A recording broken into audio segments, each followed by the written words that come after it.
Oh, good evening, everyone, and welcome to Tap In Tuesdays. I am Sisa Nkanunu, your host and the founder and managing director of Standing Equally Together. Today, my panel is Lita Kashani, Alison Blanche, Vuyo Nyiki, we have Mira Namdu, and Silu right over there. Right, our topic today is how do patriarchy, misogyny, and toxic masculinity affect the system, society, and relationships? So our first question is, what is misogyny? And Vuyo, I would like you to answer that for me, please. All right, so misogyny is the dislike of contempt for or prejudice against women that might be based solely on them being women or in conjunction with something else. So that's that. Okay, thank you, Vuyo. Mira, what is your definition of misogyny?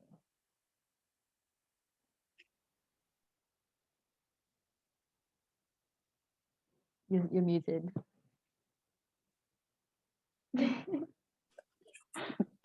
Okay. It's almost the same as Vuyo's.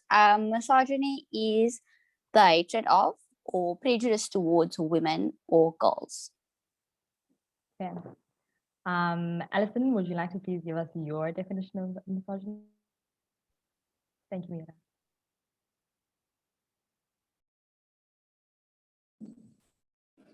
I agree with Mira and Vuyo. Same any prejudice, hate, bias against women, females in general. All right, then. Moving on to the next question. Our second question is, what is patriarchy? Lita, can you answer that one for us?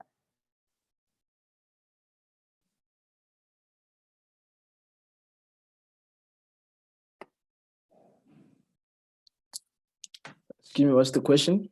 The What second question. Patriarchy. What is patriarchy? Patriarchy is like basically like a system of society where it just puts the man above the woman. You know, it's like a hierarchy where women are seen as subordinates, you know, and as men are the main guys. Yeah.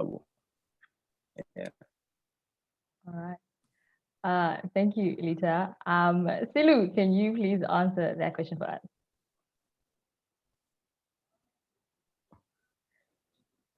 Yeah, can you hear me? Yeah, we can hear you. Okay.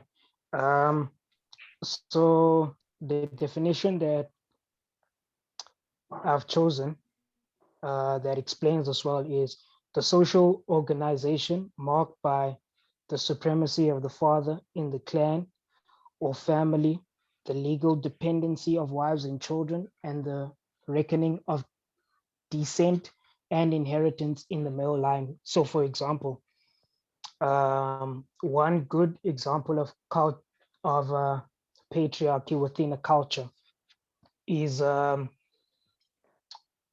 my clan, it's a patrilineal like structure, cultural structure. So what that means is that descendancy will be it will be like, how can I say, English. It will go according to the male order.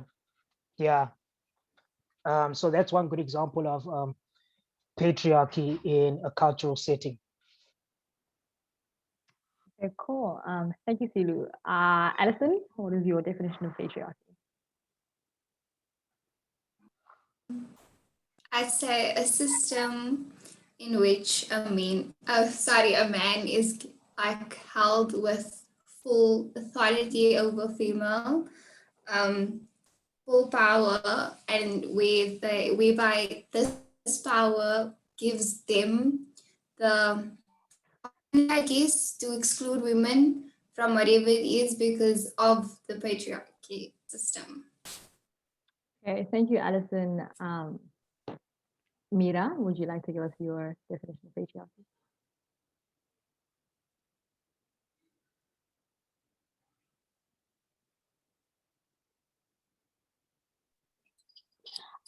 Basically the same as Allison's. It is a social system in which men hold primary power in roles of political leadership, moral authority, social privilege, and the control of property.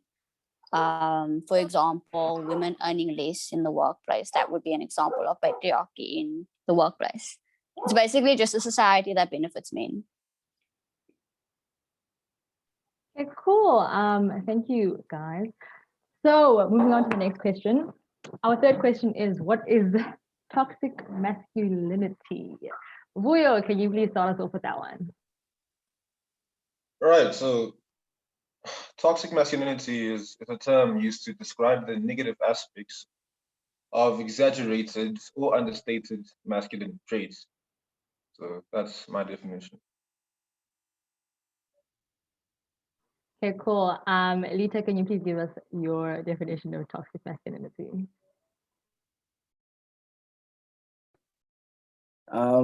My definition is very similar to what he said. Like, it's an exaggerated form of like masculinity, you know, like when you go overboard, you know, to a certain degree, if that makes any sense. Okay, cool. Alison, can you please give us your definition? Oh, your mic, there we go. Okay. Toxic masculinity is basically bred from teaching boys or young men that they can't openly express their emotions. So they are conditioned into suppressing them, and they adapt the mentality that they need to be tough all the time and that anything else makes them weak or feminine. I personally don't believe that all men are inherently toxic, but I do believe that society and unevolved households are the blueprint to creating toxic men. Thank you, Alison. I saw you had your hand up there. Oh no, that was my mistake. Oh, okay, cool. Silu, can you please give us your definition of toxic masculinity? I'd really like that. Okay. Yeah, my definition is very similar to Vuyo and Rita's. However, I don't think that to say that it's exaggerated would be the correct like conception or idea of how to explain it. So in my understanding, toxic masculinity is the word I used was misconceptualized type of masculinity in which certain characteristics, actions, and roles are wrongfully assigned to the idea of manhood. Most men who perpetuate toxic masculinity do it with the intention that they are doing something manly, when in fact it is irresponsible and tyrannical type of masculinity. So basically it's a masculinity without a direction, you know. Most men or boys, let me say, yeah, most boys who don't have a direction in their life, they really do grasp this type of masculinity because it seems attractive, you know, and it's really sold on it preys on their insecurities, and they developed a false confidence, and this is the cause of this type of masculinity. Thank you, Silu. Mira, before I ask you to give us your definition, right? I just want to give a note to everyone that should this meeting cut, you can just rejoin it. I'll just restart it. Same link, same ID and password, right? With that, Mira, can you please give us your definition of toxic masculinity? Okay. The word is used to describe how certain masculine traits can cause harm to men themselves as well as the women around them. It's influenced by cultural and societal pressure that suggests that men have to act a certain way to be considered, you know, manly or to be men. Thank you, Mira. Okay, moving on to the next question. The next question is, what is intersectionality? Okay, I'll ask Mira, can you just start us off? I mean, you just ended us off, start us off again with that one. Okay, short answer is how certain issues overlap. I think that's the definition that we are using over here, but there's another definition that I got, which is also called the Intersectionality Theory. And that is the theory that the overlap of various social identities such as race, gender, sexuality, and class contributes to the specific type of systemic oppression and discrimination experienced by an individual. Yeah. Okay. I want everyone to take note of that. Okay, cool. Vuyo, can you please give us your definition of intersectionality? I feel like it's been done. I have a very similar one to what Mira said. So yeah. Okay, cool. Does anyone have a definition that isn't the same as Mira, or does everyone pretty much have the same definition? Everyone has the same. Yes. Yes. Okay. Okay. Moving on to the next question. So the next question is, how do you think misogyny, patriarchy, and toxic masculinity intersect? Alison, can you please start us off with that one?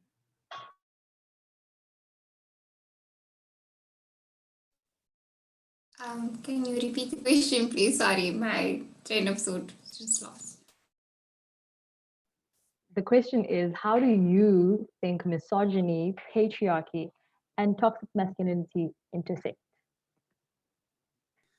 It intersects in many ways. I've experienced it firsthand with family, friends, peers. I've seen it. I believe that I actually have a question to the panel. Do you guys believe, can I ask the question? Yeah, sure. Do you guys believe that toxic masculinity can be rooted in one's DNA? Do you need me to elaborate on the question? Yes. For example, my grandfather, his father, have all been conditioned into believing that they should act a certain way, treat women a certain way, treat their children a certain way. So do you believe that that has been genetically passed down, that it takes an individual mindset to change that whole perception of what, you know, a man is, what being toxic is, how you should go about being, defining your own manhood and your own, excuse me, I'm getting a phone call. Yeah, basically. Okay, wait. Let me step in there. The keyword there, Alison, is conditioned. So rooted in your DNA means that you are born with it. You know, I feel like that is a different question. Maybe if you were to say, are men conditioned, you know, from birth into being, you know, yeah, to have masculinity, that would be a different question. Poor choice of words, but that basically is my question to the panel. Okay, Silu, I see your hand is up. Okay. Yeah. Thank you, Sisa, for actually correcting the choice of words. I was now going to say, like, passed down through DNA.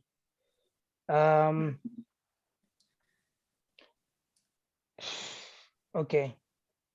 Look, in South Africa, we've inherited a certain amount of cultural norms and ways of life from our predecessors, you know. I need to clear the air. I'm going to answer your question as well on how do patriarchy and stuff intersect.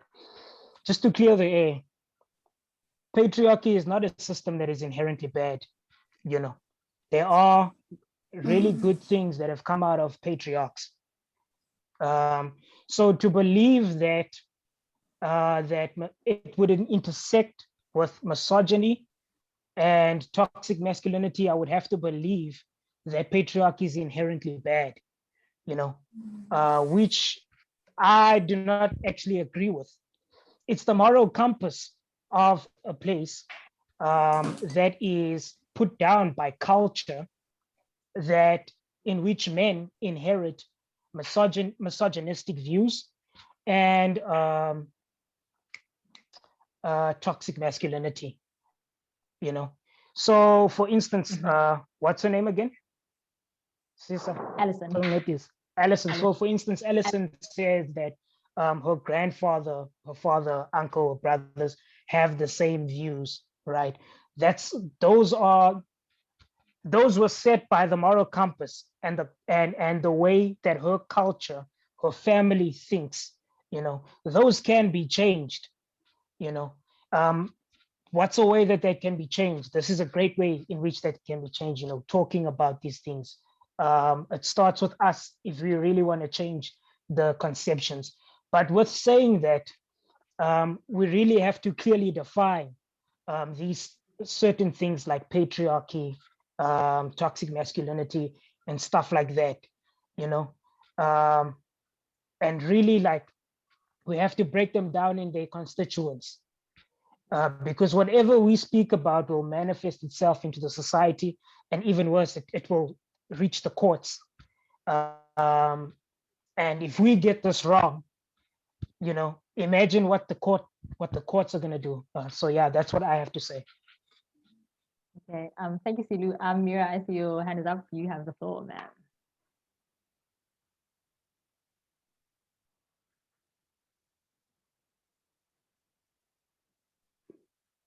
Okay. Firstly, with Alison, I understand what Alison was trying to ask. Yes, I do think that they can be conditioned to be, misogynistic and toxic, because if you were raised in an environment that teaches you, that women are seen as less, and your mom's the one that's supposed to be doing the dishes all the time, and you can't ever lift your hand to do anything, and they are basically seen as below you, then that's what you're going to think is right, until you are, taken out of that environment and educated on it, I suppose. But I suppose most of the older generation, they weren't really as educated as we are about it now, or they didn't speak out as much as we do now. So they basically didn't know better, or weren't really taught any better. So that's kind of the behavior that they were taught is right. So that's what they carried on doing always. Yeah, that was for Alison. And then Silo. Silo said that it doesn't think that, just correct me if I am wrong, that patriarchy is wrong. A lot of good things wrong from patriarchy. Okay. Okay, well, I do think that it is wrong, but if he says not completely wrong, okay. But I do think in the parts that it is wrong, misogyny and toxic masculinity do intersect in those parts, basically. So there are bad sides to it. Good also, I guess. But with the bad parts, that's where the toxic masculinity and misogyny basically comes in. So yeah, you can say that it is bad. Maybe not overall bad, but yeah, that is the bad parts to it. Yeah. Okay. Thank you, Mira. Back to the question. Lita, can you answer that question for us? This is question 5. How do you think misogyny, patriarchy, and toxic masculinity intersect? Am I not on? This is the intersecting question. Yes, sir. Like how they intersect. Yeah, like I feel like when it was given in the description earlier, I think with the second question, like when masculinity, like when you I know exaggerate was the right term, but like when you start using that masculinity to your benefit at the expense of another person. And then you combine that with misogyny, which is the dislike, for women, then it can breed toxic masculinity in what we see today. You know what I mean? It's combined with the misogyny and then the male traits that you already have, which you exaggerate and use to abuse other people. You feel? I hear you. Okay, so I see your hand is up. You can just, yeah. What's up? You can let viewers speak and then come back to me, yeah? All right, cool. Vuyo, can you please give us Sure. your answer there? I feel like the intersection lies in the potential of them being able to influence one another, both interpersonally and intrapersonally. So I feel like it's been justly covered before, but that's just my add-on to it. Yeah. Thank you. Silu? Okay. I have a question for Mira. Okay. Yeah. So do you then believe that since this type of patriarchy that we're living in, correct me if I'm wrong, if that's what you said, this type of patriarchy that we're living in is bad, do you then believe that patriarchy as a whole should be demolished or should it be improved? I actually saw that question in the chat, so shout out to Moles. Yeah, I was gonna say it as well. Okay, Mira?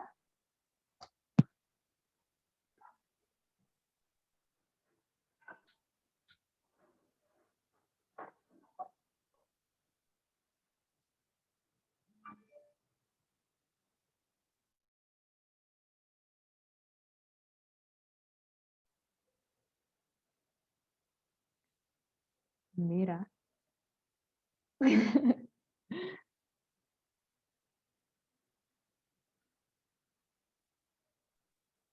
My phone was buffering. Can you please just repeat Sulu's question? I heard like the first part, but I didn't hear the complete question.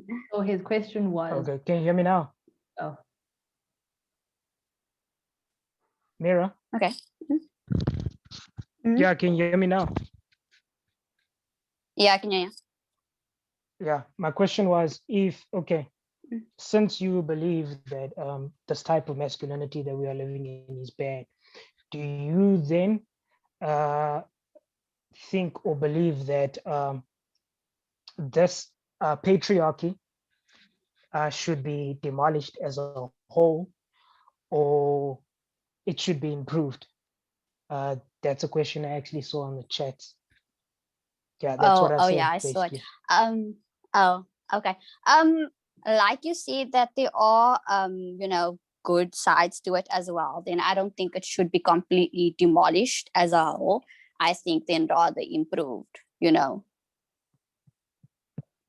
cool. Okay. Can we move on to the next question? Yeah. I just want to say something really quick about my definition of what was it? It was toxic masculinity, right? I feel like we've spoken a lot on the exaggeration, but not enough on the understatement of masculinity being toxic itself. As we know, and it's been said many times that too little of something can be bad as well. I can make an example of pride.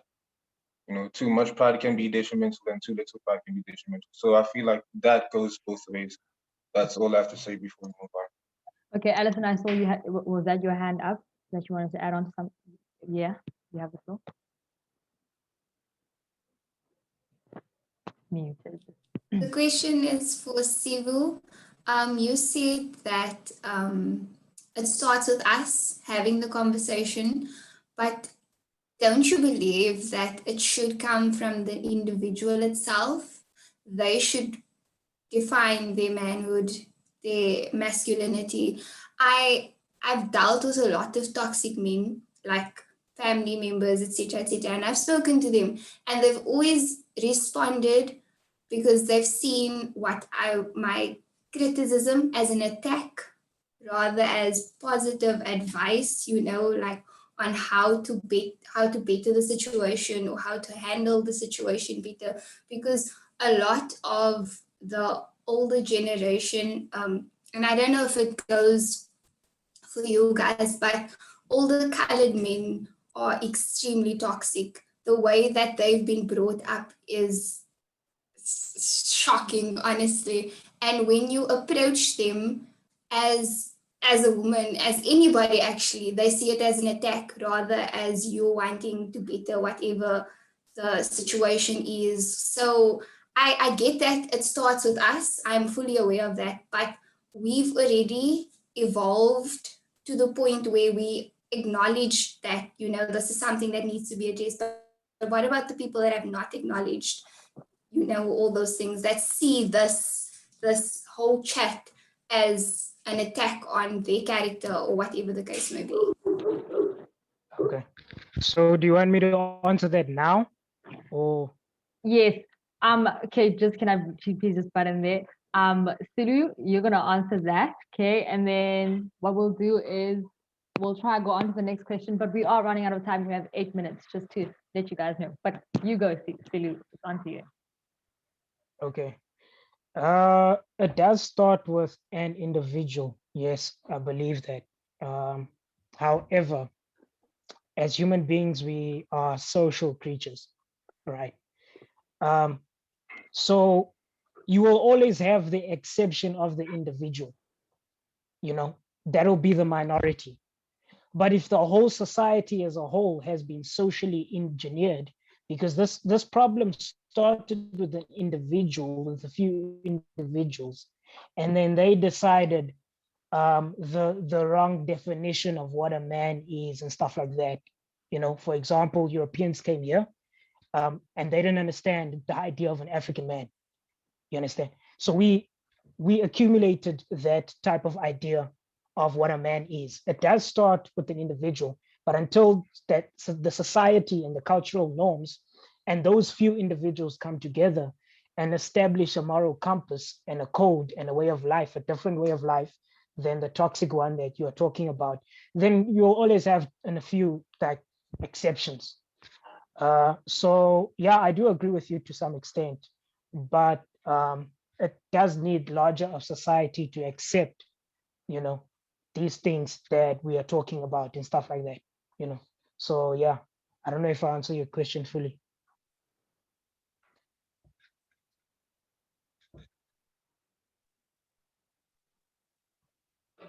Alison, did we answer your question properly? Okay, cool. So we can move on to the next question. Okay, question number 6 is, do you think that men, being the common factor in all these issues, perpetuate them purposely in society and relationships? I'll ask Mira to answer that for me first.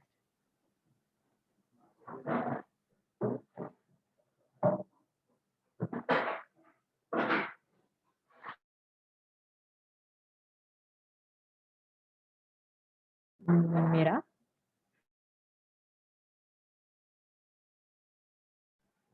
Oh, okay, sorry. Mira, the question to you. Should I repeat the question? The question is, do you think that men, being the common factor in all of these issues, perpetuate them purposely in society and in relationships?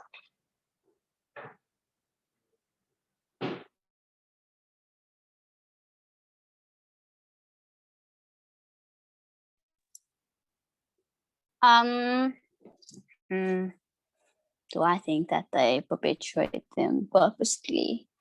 So you're basically asking if they do it, on purpose in society and relationships, right? On purpose, yes.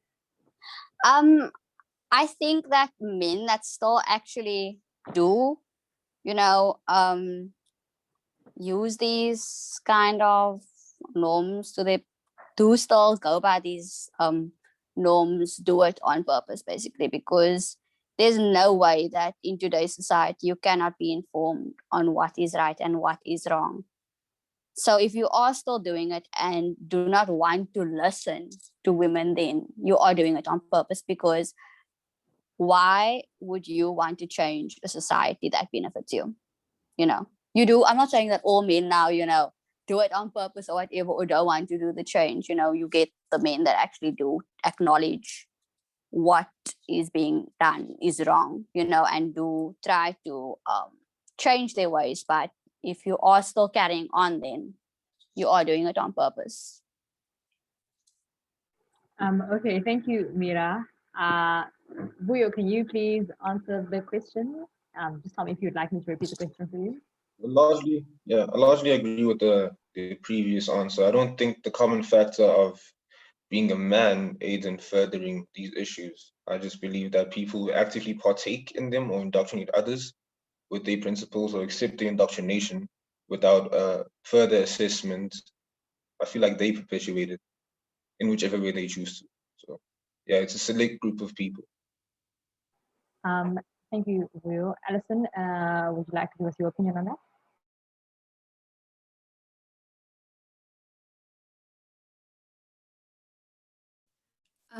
I agree with what Mira and Vuyo said. I feel like at the end of the day, it's an individual decision. You are aware of this. It's not something that you can be ignorant and oblivious to. It's easy. It's in the media. It's in articles. It's everywhere you look. It's on Instagram. Like, there is awareness about this. So it's a personal choice, in my opinion. Thank you. Milani, sorry, I was looking at the chat room now. Milani, are you asking me as Sisa, or are you asking a specific person on the panel? Please just make that very clear. Silu, your answer to that question, please.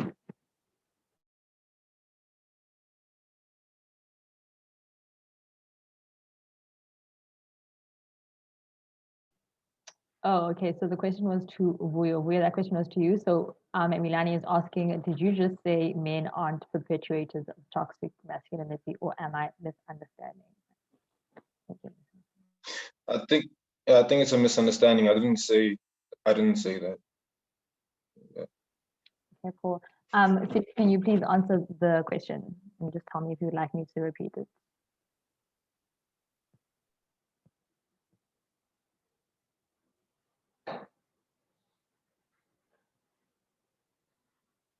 Silu? Oh, repeat the question again.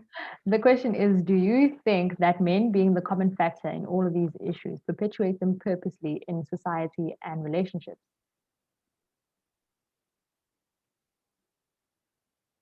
Okay. To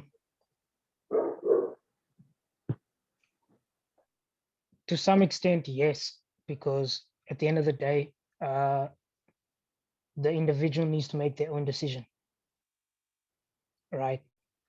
To some extent, no, because a lot of men are victims of their own problems, and therefore do not have direction, and they unknowingly perpetuate this. But at the end of the day, it's your decision. It's what you make of it. And with that being said, it all comes back to, again, if the moral compass of a country is not changed and is not improved, then there will always just be exceptions, of good men. There'll always be that select few. And for these things to really change, like the whole culture of a country needs to change. You see, so yeah, I have a question. Wait, let me stop you right there. Sorry.